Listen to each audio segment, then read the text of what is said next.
After a devastating war that left less than 1% of the planet's population alive, the world fell silent.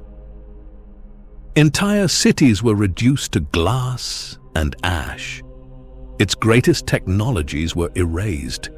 Its most powerful sorcerers hunted and destroyed by a far more advanced, outer galactic civilization that had come not to conquer, but to ensure that this world would never rise again. The people of the planet had long foreseen the coming catastrophe. Their prophets had spoken of it for generations. Their mystics had read it in the fabric of time itself. Knowing they could not stop what was coming, they prepared the only defense left to them, their greatest treasure, the crystals of life. These crystals glowed with a deep, vibrant red light and contained immense energy.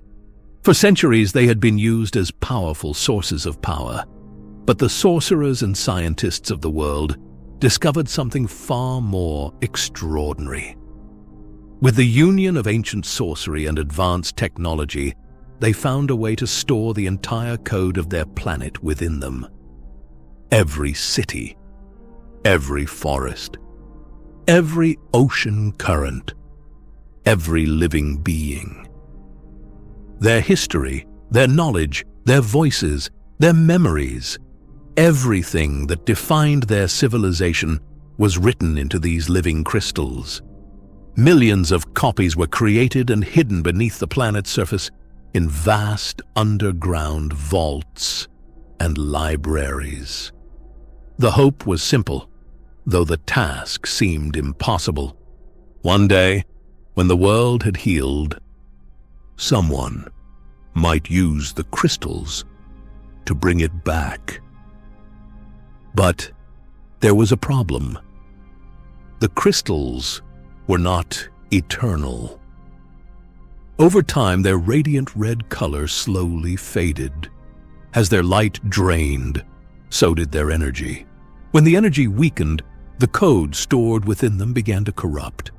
The realities they preserved would warp, fracture, and slowly become unrecognizable. The crystals were a race against time. When the invaders came, the war ended quickly. Their civilization was shattered in a matter of days. Entire continents were erased.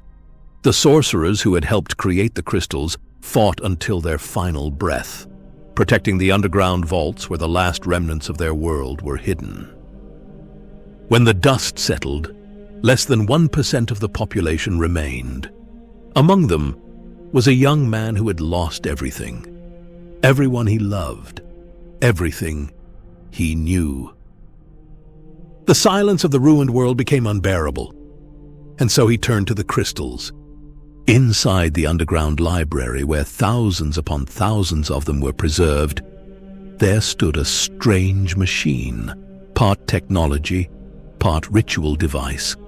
At its center was a capsule shaped like a long stone coffin, connected to ancient circuitry and crystal conduits. The man would lie inside the capsule. Once sealed, the chamber would slowly fill with a strange liquid designed to sustain life indefinitely. The fluid would enter every opening of the body, mouth, ears, nose, surrounding and nourishing him, while the machine linked his mind to the crystal placed within its core. Through the crystal, he could enter the preserved world. Not merely observe it, live inside it, walk its streets, hear its voices, feel the warmth of a sun that no longer shone. At first, he entered only to remember, but grief is a powerful drug. The worlds inside the crystals became addictive. Each one allowed him to return to the life he had lost, if only for a while. Years passed, then centuries, then thousands of years.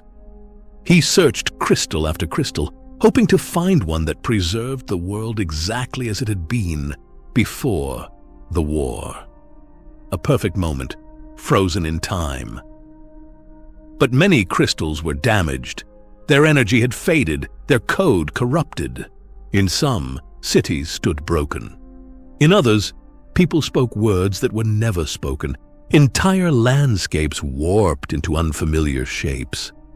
Still, he continued, diving in and out of dying worlds, endlessly searching for the one that would allow him to restore everything. One day, while wandering through the deepest sections of the underground library, he discovered something he had never seen before. A hidden passage. Behind it was a sealed chamber. Inside the chamber sat the remains of 8 ancient sorcerers who had defended the crystals during the final days of the war. Their skeletal bodies were seated on the ground in a perfect circle, facing one another as though locked in an eternal ritual. At the center of the circle stood a stone pillar, and inside the pillar rested several crystals. He approached slowly. When he lifted one of them from its place and stepped back into the dim corridor outside the chamber, he froze. The crystal in his hand shone with a brilliant red light, not faded, not corrupted, alive. After thousands of years of searching, he had finally found it. Shaking, he returned to the capsule.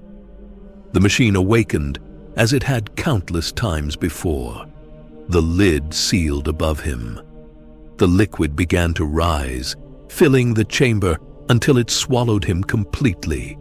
And then the world returned. Cities stood tall and beautiful. The sky was clear. The people laughed and walked the streets as if the war had never happened. Everything was exactly as he remembered it, exactly as he had dreamed of for thousands of years. Tears streamed from his eyes as he wandered through the world he loved. But something had gone wrong. When he finally awoke and the capsule opened, the world before him was not the one he had entered. He lay weak inside the ancient machine. He had remained inside far longer than he had intended. The world had changed. The chamber that once held the capsule was now part of a vast history museum. Crowds had once come to see the relic of a man who had spent eternity searching for a way to restore the lost world. Flowers had been placed beside the machine. Poetry had been written about him.